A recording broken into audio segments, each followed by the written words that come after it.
लिखिए, बताते हैं। सब तो बताइए दिए ना, लगभग अब बताना है धातु के ऑक्साइड से धातु का निष्कर्षण। चलिए आज एगो बता देते हैं। धातु के ऑक्साइड से धातु का जो निष्कर्षण है ना, वो 3 तरह से किया जाता है। धातु के ऑक्साइड से धातु का निष्कर्षण 3 प्रकार से किया जाता है या 3 विधि के द्वारा किया जाता है। 3 तरीका, 3 विधि, 3 तरह से जो बोलना चाहो वो लिख सकते हो। जैसे हम लोग कहाँ तक पहुँच गए थे, धातु के ऑक्साइड तक। धातु के ऑक्साइड तक सबसे पहला नंबर कि अयस्क को धो धा के फटक वटक के साफ करना है, और अयस्क के धो धा के फटक के बालू मिट्टी कण ये सब जो साफ करने की प्रक्रिया है, इसको बोलते हैं अयस्कों का सांद्रण। अयस्कों के सांद्रण क्या है, तो यह एक ऐसी प्रक्रिया है जिसमें कि अयस्क में उपस्थित भौतिकीय अशुद्धियों को निकाला जाता है। अयस्कों का सांद्रण एक ऐसी प्रक्रिया है जिसमें अयस्क में उपस्थित भौतिकीय अशुद्धियों को निकाला जाता है। अयस्कों का सांद्रण क्या है, तो फिर वही बात कि लिखे से ज़्यादा सुनने पे ध्यान दो तबे बोल पाओगे कि अयस्कों का सांद्रण एक ऐसी प्रक्रिया है जिसके द्वारा अयस्क में उपस्थित भौतिकीय अशुद्धियों को दूर किया जाता है। अभी भौतिकीय अशुद्धियों को क्या कहते हैं, गैंग। भौतिकीय अशुद्धियों को गैंग, मतलब सीधा सीधी बोलो ने कि अयस्कों का सांद्रण एक ऐसी प्रक्रिया है जिसमें कि अयस्क से गैंग को अलग किया जाता है या अयस्क से गैंग को दूर किया जाता है। गैंग माने अयस्क में पाई जाने वाली भौतिकीय अशुद्धियाँ। गैंग किसे कहते हैं, अयस्क में पाई जाने वाली भौतिकीय अशुद्धियाँ। अयस्क में पाई जाने वाली भौतिकीय अशुद्धियाँ को गैंग कहते हैं। तो भौतिकीय अशुद्धियाँ दूर करना मतलब गैंग दूर करना। अब गैंग दूर करेंगे तो ये प्रोसेस कहलाएगा सांद्रण। सांद्रित हो गया, इसको बोलेंगे सांद्रित अयस्क। अब सांद्रित अयस्क को या तो हवा की उपस्थिति में गर्म करना है या तो हवा के, चलो अनुपस्थिति नहीं बोलना है, हवा की उपस्थिति या तो सीमित मात्रा में हवा उपस्थित होना चाहिए। यानी कि अगर सांद्रित अयस्क में पहले से ऑक्सीजन है, ऑक्सीजन मतलब आप कह सकते हैं कि ऑक्साइड, ऑक्सीजन मतलब वैसा अयस्क जो कैसा हो, ऑक्साइड हो, वैसा अयस्क जो ऑक्साइड हो। मतलब कहो ने कि ऑक्साइड कहने का मतलब है कि उसमें पहले से ही क्या हो, ऑक्सीजन हो, पहले से ही।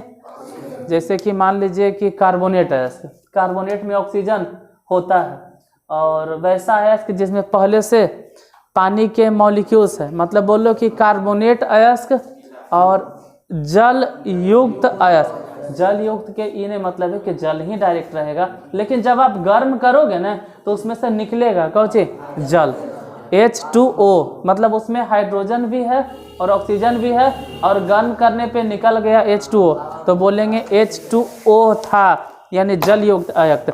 तो वैसा अयस्क जिसमें पहले मतलब कार्बोनेट अयस्क या जल युक्त अयस्क, इन दोनों में ही ऑक्सीजन पहले से होता है। तो अगर ऑक्सीजन पहले से होता है तो इसको हवा की उपस्थिति में गर्म नहीं करना, मतलब सीमित मात्रा में हवा उपस्थित होना चाहिए।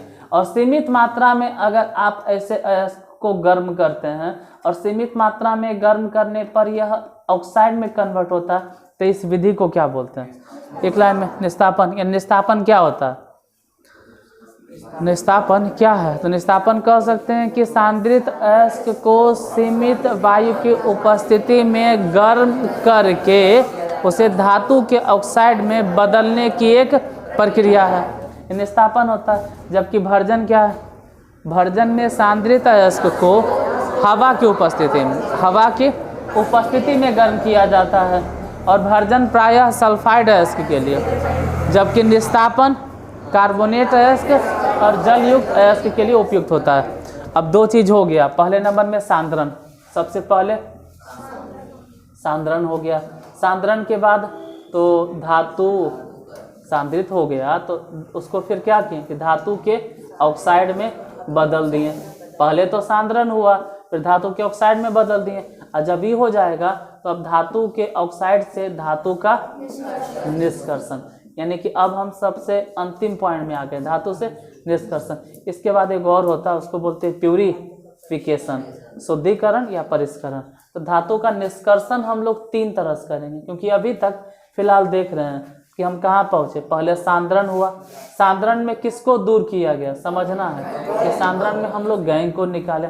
धातु के ऑक्साइड में क्या किए, तो कुछ वोलाटाइल इम्प्यूरिटीज होगा। वोलाटाइल मतलब वाष्पशील, वाष्पशील माने जो गर्म करने पर उड़ जाए। वोलाटाइल मतलब जिसको गर्म करें तो उड़ जाए। वोलाटाइल मतलब जिसको गर्म करें तो गर्म इसलिए ही किया जाता है जिसमें जो उड़ने वाला चीज़ होगा मतलब वोलाटाइल, उड़ने वाला चीज़ मतलब वोलाटाइल, जो गर्म करने पर उड़ जाए तो वोलाटाइल इम्प्यूरिटीज उड़ गया। वो सब उड़ा, मेन यहाँ पे ही फोकस करना था ना कि हम उसको बदलना चाह रहे थे, सांद्रित अयस्क को बदलना चाह रहे थे। किस में, धातु के। अच्छा एक चीज, सांद्रित अयस्क कब बोलेंगे, ध्यान देना, जब हम अयस्कों का सांद्रण कर लेते हैं, जब अयस्कों के सांद्रण हो जाएगा, जब अयस्क के सांद्रण हो जाएगा तो सांद्रण होने के बाद उसको बोलते हैं सांद्रित अयस्क। तो पहले तो अयस्कों का सांद्रण होगा, फिर सांद्रण के बाद उसी सांद्रित अयस्क को हम लोग कन्वर्ट करते हैं किस में, धातु के। और सांद्रित अयस्क को धातु के ऑक्साइड में कैसे कन्वर्ट करते हैं, गर्म करके, गर्म करके, नॉर्मली गर्म करके। सांद्रित अयस्क को धातु के ऑक्साइड में बदलते कैसे, गर्म करके, या तो वायु की उपस्थिति में या तो फिर सीमित वायु की उपस्थिति में। अगर वायु की उपस्थिति में गर्म करेंगे तो उसको बोलते हैं भर्जन, और अगर सीमित वायु की उपस्थिति में गर्म करेंगे तो निस्तापन। वायु की उपस्थिति में तब गर्म करना चाहिए जब उसमें पहले से ऑक्सीजन नहीं है, ऑक्सीजन नहीं है। और अगर पहले से ही उसमें ऑक्सीजन है, किसमें, अयस्क में। कौन से अयस्क में, अगर सांद्रित अयस्क में पहले से ऑक्सीजन है, मतलब वो कार्बोनेट अयस्क हो या तो जल युक्त अयस्क हो, तब वैसे अयस्क को आप लोग सीमित वायु की उपस्थिति में गर्म कीजिए। और सांद्रित अयस्क को सीमित वायु की उपस्थिति में गर्म करके जो हम धातु के ऑक्साइड में उसे बदलते हैं, इस प्रक्रिया को हम लोग निस्तापन कहते हैं। लेकिन अगर सांद्रित अयस्क को वायु की उपस्थिति में गर्म करके उसे हम धातु के ऑक्साइड में बदलते हैं तो इस प्रक्रिया को भर्जन कहते हैं। मतलब गर्म करते किसको है, अयस्क को। वो अयस्क कैसन होता है, सांद्रित अयस्क। सांद्रित अयस्क मतलब क्योंकि सांद्रण हो चुका इसलिए सांद्रित अयस्क को अगर हवा की उपस्थिति में गर्म करते हैं और हवा की उपस्थिति में गर्म करने के बाद उसे धातु के ऑक्साइड में बदलते हैं तो इस प्रक्रिया को भर्जन कहते हैं। और अगर सांद्रित अयस्क को सीमित वायु की उपस्थिति में गर्म करके उसे धातु के ऑक्साइड में बदलते हैं तो उस प्रक्रिया को निस्तापन कहते हैं। निस्तापन प्रायः उसके लिए जरूरी है जिसमें पहले से ऑक्सीजन उपस्थित होता है, यानी कि निस्तापन कार्बोनेट अयस्क के लिए और जलयुक्त अयस्क, जबकि भर्जन सल्फाइड अयस्क के लिए। ठीक है, और भर्जन में हम कहते हैं कि टेम्परेचर ज़्यादा होता है। भर्जन में टेम्परेचर क्यों, क्योंकि इसको खुले हवा में आप गर्म कर रहे हैं तो भर्जन में ज़्यादा टेम्परेचर देना है, मतलब भर्जन में निस्तापन से ज़्यादा ताप चाहिए, जबकि निस्तापन में भर्जन से कम ताप चाहिए। तो दोनों में यही अंतर था। तो यहाँ तक तो पूरा हो गया, सांद्रण सांद्रण सांद्रण धातु के ऑक्साइड में। पर अब आते हैं धातु का हेलाइड, उसको भी इसी तरह से भर्जन से, क्योंकि हलाइड अयस्क में अगर जाते हैं, हलाइड अयस्क तो उसमें क्या होगा, क्लोरीन होगा, क्लोरीन बात करते हैं सॉरी, सोडियम होगा, पोटेशियम होगा, यही ना। अरे आप बोलते हो हाँ NaCl, कहने के ही मतलब कि NaCl, तो NaCl में ही हो गया हैलोजन और ये हो गया धातु। इसको भी कैसे गर्म करेंगे, तो इसमें भी अगर धातु के ऑक्साइड में बदलना है तो जाहिर सी बात है कि धातु के ऑक्साइड में बदलने के लिए हम कौन सा प्रोसेस अपनाएंगे, भर्जन। निस्तापन नहीं अपना सकते। निस्तापन कैसे अपनाएंगे, इसमें पहले से ऑक्सीजन है, अगर नहीं है तो निस्तापन नहीं। हाँ, अगर इसमें पानी के मॉलिक्यूल्स रहता तो भी, लेकिन नहीं रहता। नॉर्मली NaCl में गर्म करना होता है। और गर्म करने के बाद भी अभी यहाँ पहुँचना है धातु के निष्कर्षण। ऐसा नहीं कि आपको धातु मिलेगा, धातु की निष्कर्षण 3 विधि से किया जाता है। एक होता है फिर से गर्म कीजिए आप उसको, और दूसरा होता है नहीं गर्म नहीं करना तो केमिकल के इस्तेमाल कीजिए, और तीसरा होता है अगर केमिकल भी नहीं इस्तेमाल करना तो इलेक्ट्रिसिटी के इस्तेमाल कीजिए। एक में हो गया हीट, दिखाई देता है इतना नीचे, हीट। और दूसरे में हो जाएगा अगर हीट नहीं यूज करना है तो केमिकल का इस्तेमाल कीजिए, और अगर ये भी नहीं होता है तो इलेक्ट्रिसिटी का इस्तेमाल कीजिए। अब इसको नहीं पढ़ना है एक करके डिटेल से, वो सब आ जाएगा उसमें। फिलहाल लिख लीजिए, लिखाते हैं कि धातु के ऑक्साइड से धातु का निष्कर्षण 3 विधि के द्वारा किया जाता है या 3 तरह से किया जाता है। पहला अच्छा एक मिनट, धातु के ऑक्साइड से धातु का निष्कर्षण ने बोले हैं, तो इसको एक चीज़ समझा दें कि क्या होगा। पहले एक चीज़ बोल तो दें कि इस विधि को कहते क्या है, इस विधि को कहते क्या है, इस विधि को क्या कहते हैं एक वर्ड में, वो तो लिखा दे जरा।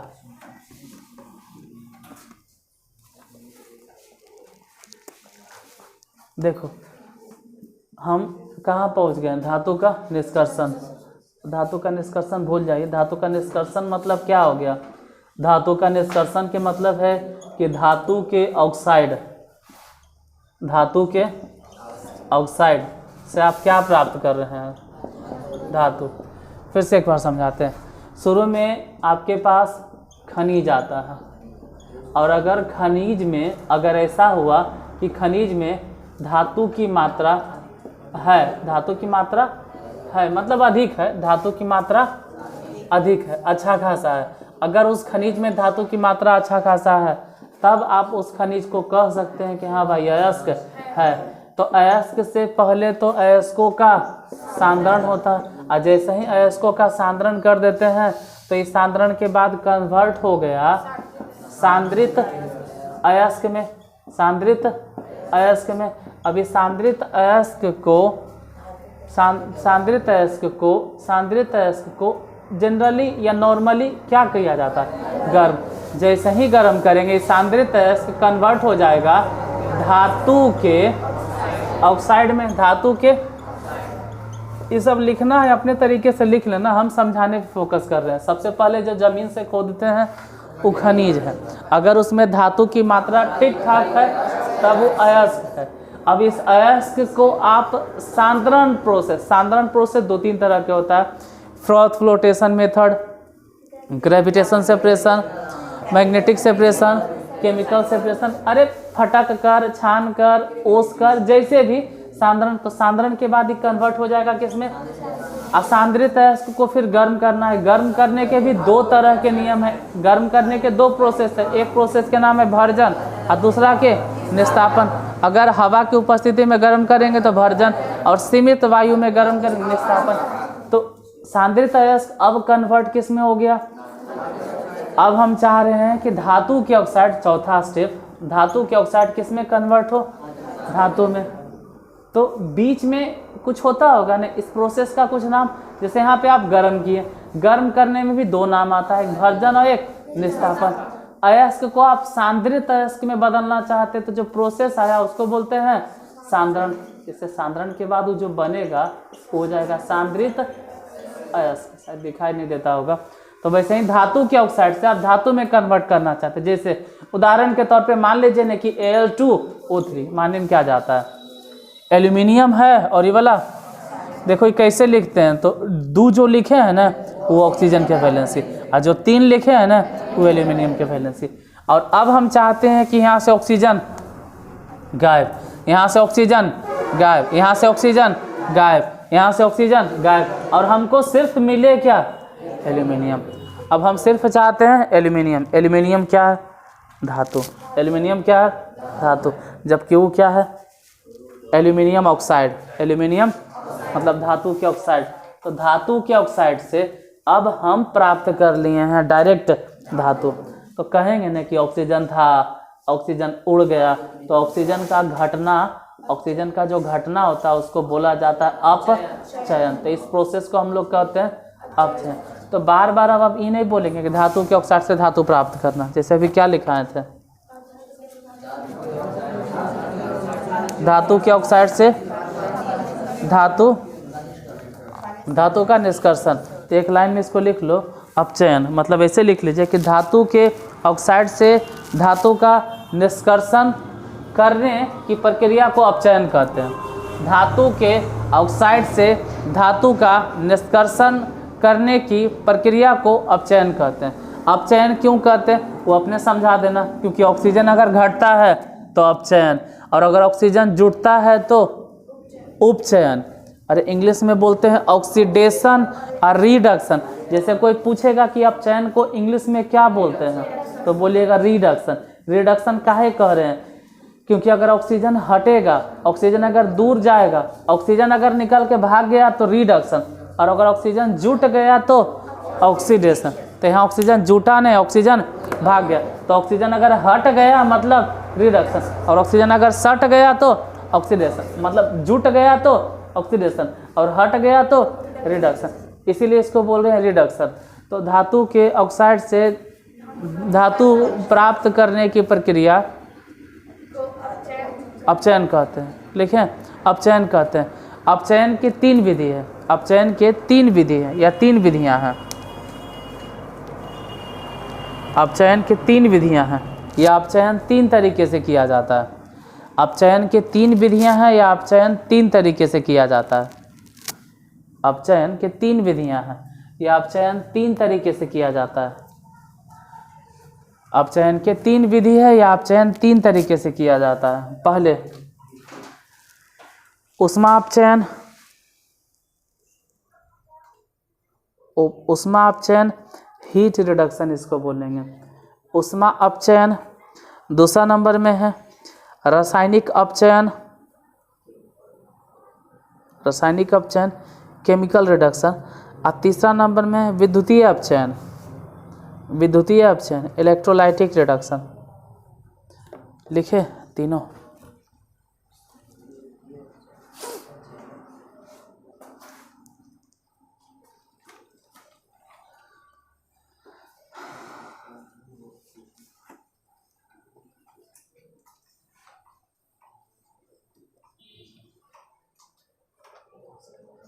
अपचयन, पहला कौन से अपचयन लिखें? उष्मा अपचयन, मतलब इंग्लिश में अगर लिखें तो हीट रिडक्शन। दूसरे नंबर में chemical reduction, chemical reduction. Reduction, reduction के मतलब होता है ऑक्सीजन का निकल के बाहर जाना। रिडक्शन मतलब ऑक्सीजन के निकल के, रिडक्शन मतलब कभी समझाए होंगे कि जो रिडक्शन है ना वो बना है रिड्यूस से, रिडक्शन बना है रिड्यूस से। और रिड्यूस के मतलब होता है कम करना, रिड्यूस के मतलब होता है कम करना। अब कम कौची करना है यहाँ पे, कम क्या करना है? ऑक्सीजन। अगर ऑक्सीजन कम हो रहा है तो बोलेंगे रिडक्शन, अगर ऑक्सीजन कम हो रहा है तो बोलेंगे रिडक्शन। और रिडक्शन 3 तरीके से होगा, मतलब ऑक्सीजन को आप 3 तरीके से हटा सकते हैं, एक तो हीट करके, एक केमिकल के उपयोग करके, और थर्ड नंबर में है इलेक्ट्रिसिटी के उपयोग करके। तो यहाँ पे बोलते हैं इलेक्ट्रोलाइटिक, इलेक्ट्रोलाइट या इलेक्ट्रोलाइटिक, लाइटिक रिडक्शन। 3 तरह की रिडक्शन होता है। इसमें हीट यूज किया जाता है, इसमें केमिकल इस्तेमाल किया जाता है और इसमें इलेक्ट्रिसिटी। हीट मतलब आप समझ में करते हैं हीट, इलेक्ट्रोलाइटिक मतलब इलेक्ट्रिसिटी डायरेक्ट, एकदम इलेक्ट्रिसिटी। और केमिकल के मतलब जनरली, केमिकल अगर बोले तो जनरली केमिकल के मतलब, केमिकल मतलब कैसा केमिकल? तो केमिकल मतलब जनरली कार्बन, यानी इसको कार्बन नहीं बोल के हिंदी में कह सकते हैं Coke powder, Coke powder, carbon का पाउडर जनरली। तो 3 तरह के रिडक्शन है, हीट रिडक्शन, केमिकल रिडक्शन और इलेक्ट्रो। लिख लो ऐसे, तो ऐसे लिखे नहीं आता है फिर भी हम लिखा देते हैं। हीट रिडक्शन, अभी तो नामे से झलक रहा है कि हीट रिडक्शन में हीट यूज होगा, केमिकल रिडक्शन में केमिकल का इस्तेमाल होगा और इलेक्ट्रोलाइटिक में इलेक्ट्रिसिटी का इस्तेमाल होगा। फिर भी लिख लीजिए एक लाइन में। उष्मा अपचयन में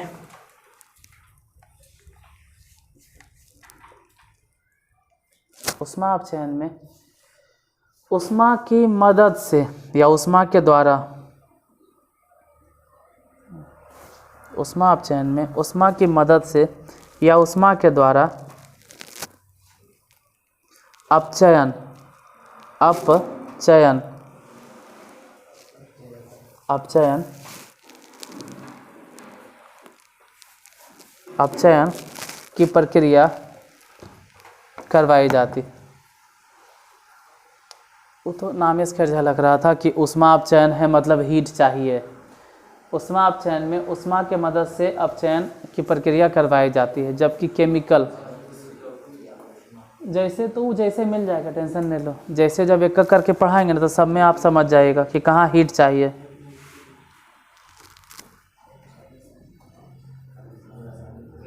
जैसे कि उसको क्या बोलते हैं, रिएक्टिविटी सीरीज, केदारनाथ का माली, आलू जरा फीका।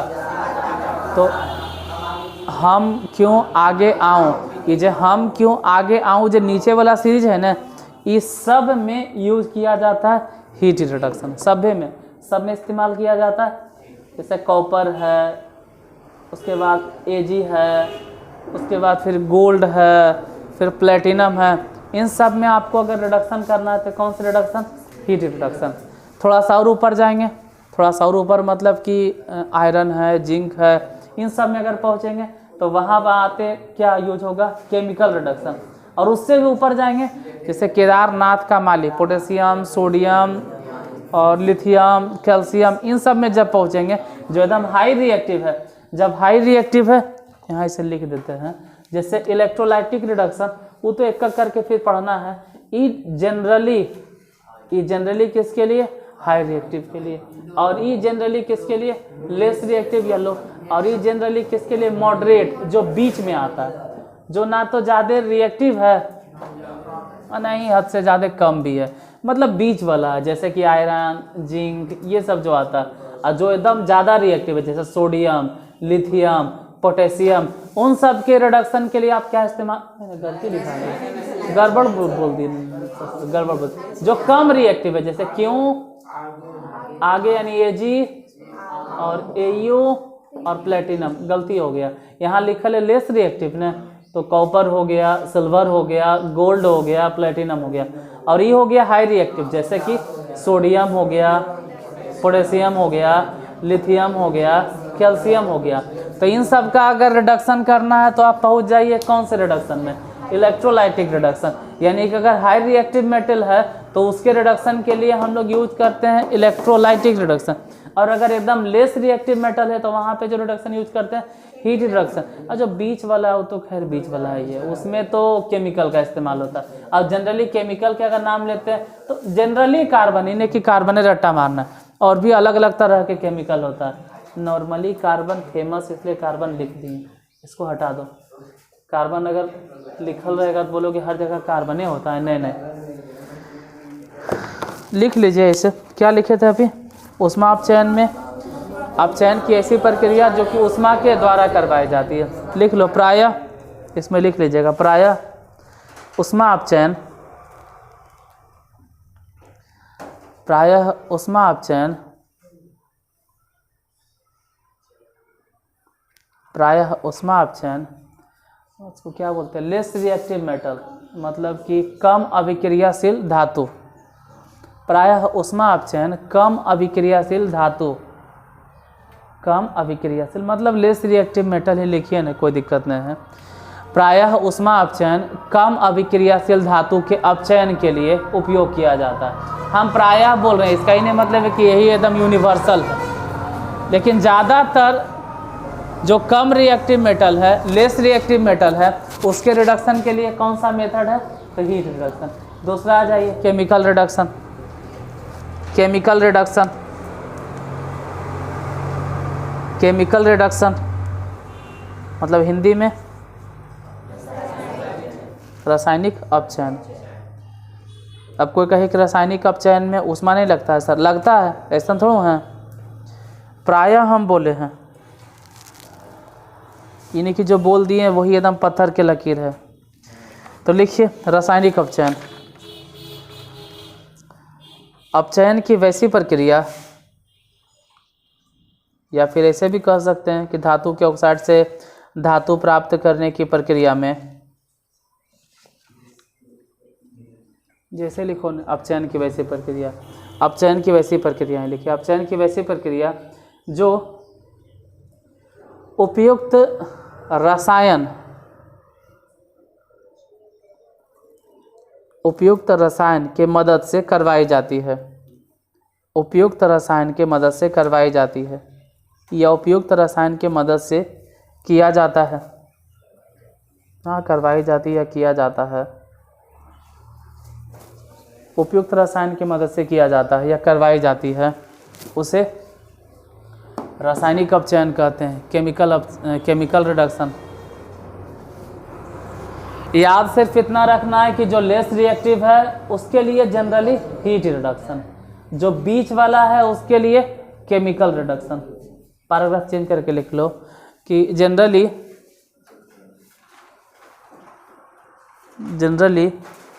क्या कह सकते हो उसको, ना तो ज़्यादा ना ही कम, मतलब कि हाँ मध्य सक्रियता, मतलब मॉडरेट को हम भी नहीं जानते लेकिन क्या बोलते होंगे, ये हो गया निम्न, ये हो गया उच्च, तो ये हो जाएगा मध्यम सक्रिय। हाँ मध्यम हाँ वही मध्यम, मतलब केमिकल रिडक्शन प्रायः मध्यम अभिक्रियाशील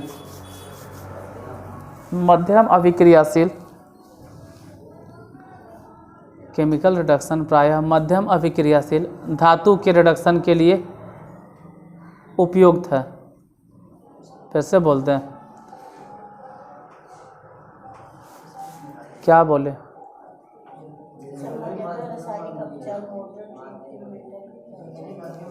हाँ जो भी है, हम ये नहीं कि वो वही फिर से रिपीट कर पाएंगे। ये जो मॉडरेट मेटल होता है ना, जो मॉडरेट रिएक्टिव होता है, मतलब कह सकते हैं मध्यम अभिक्रियाशील धातु के अपचयन के लिए, मध्यम अभिक्रियाशील धातु के अपचयन के लिए, मध्यम अभिक्रियाशील धातु के अपचयन के लिए, मध्यम अभिक्रियाशील धातु के अपचयन के लिए। 3-4 बार इसलिए बोलते हैं जब मैं तुमको फिर बोलने के लिए आए, जब हम तुमसे पूछते हैं तुम कुछ और बोलने लगते हो। मध्यम अभिक्रियाशील धातु के अपचयन के लिए, मध्यम अभिक्रियाशील धातु के अपचयन के लिए, मध्यम अभिक्रियाशील धातु के अपचयन के लिए प्रायः केमिकल रिडक्शन उपयुक्त है। केमिकल रिडक्शन उपयुक्त है, मतलब रासायनिक अपचयन उपयुक्त है। जैसे में लोहा कह सकते हैं, एल्युमिनियम कह सकते हैं, जिंक कह सकते हैं, मैग्नीज कह सकते हैं इत्यादि, ये सब मध्यम अभिक्रियाशील है।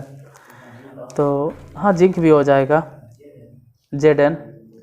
जेडन है, आयरन है, एमएन है, एल्युमिनियम है। अब आते हैं विद्युतीय अपचयन।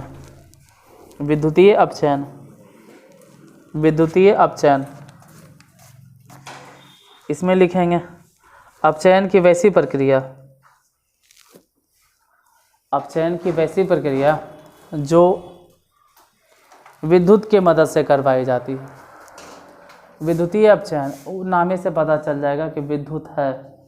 अपचयन की वैसी प्रक्रिया जो विद्युत के मदद से करवाई जाती है, अपचयन की वैसी प्रक्रिया जो विद्युत के मदद से करवाई जाती है, उसे विद्युतीय अपचयन कहते हैं, या उस प्रक्रिया को विद्युतीय अपचयन कहते हैं। तो देखो विद्युतीय अपचयन जो लिखे हो उसी में छिपा हुआ है कि विद्युत और अपचयन, यानी कि अपचयन होगा लेकिन किसके मदद से होगा, विद्युत के मदद से। तो अपचयन की वैसी प्रक्रिया जो कि विद्युत की मदद से करवाई जाती है उसे विद्युतीय अपचयन कहते हैं। प्रायः विद्युतीय अपचयन हाई रिएक्टिव मेटल के लिए, मतलब कि उच्च अभिक्रियाशील धातु के लिए उपयुक्त होता है। प्रायः मतलब नॉर्मली यही होता है। प्रायः हिंदी में इसको क्या बोलते हैं, नहीं हिंदी, विद्युतीय अपचयन है। तो प्रायः विद्युतीय अपचयन उच्च अभिक्रियाशील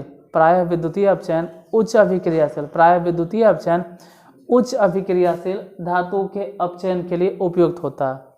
उच्च अभिक्रियाशील धातु के, और ऐसे तो धातु भी नहीं बोलना चाहिए, हम बार बार गलत बोल रहे हैं। धातु के अपचयन के लिए गलत बात है, धातु के अपचयन नहीं बोलना चाहिए। हमको बोलना ये चाहिए कि प्रायः विद्युतीय अपचयन उच्च अभिक्रियाशील धातु के ऑक्साइड के अपचयन के लिए उपयुक्त होता है। उच्च अभिक्रियाशील धातु के ऑक्साइड के लिए उपयुक्त होता है। फिर से विद्युतीय अपचयन प्रायः, जो भी बोलो, प्रायः पहले या प्रायः बाद में, विद्युतीय अपचयन प्रायः उच्च अभिक्रियाशील धातु के ऑक्साइड के अपचयन के लिए उपयुक्त होता है या प्रयुक्त होता है। जैसे हम हर बार मोटा मोटी अगर देखा जाए तो ठीक ठाक है, लेकिन अगर उस कहते हैं ना बाल के खाल निकालो तो गलत बोल रहे हैं। धातु का अपचयन आप थोड़ा करते हैं, आप अपचयन किसका करते हैं? धातु के ऑक्साइड के। तो हर बार जैसे वहाँ बोल दिए कि लेस रिएक्टिव मेटल का अपचयन, लेस रिएक्टिव मेटल का अपचयन नहीं होता है।